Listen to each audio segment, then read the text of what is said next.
Dua punca anak muda akan bankrupt lagi 10 tahun akan datang. Yang kedua tu memang gila lah. Pertama, kerana kita dah didik anak muda ni daripada diorang muda lagi untuk berhutang.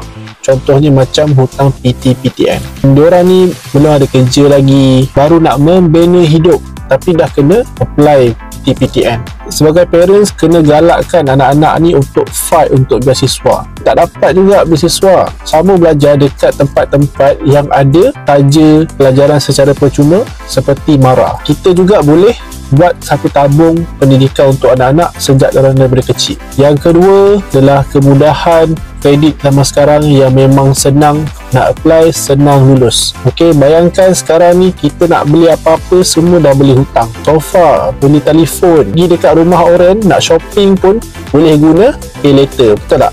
Jangan lupa like, jangan lupa komen. Allah yang kasih viral.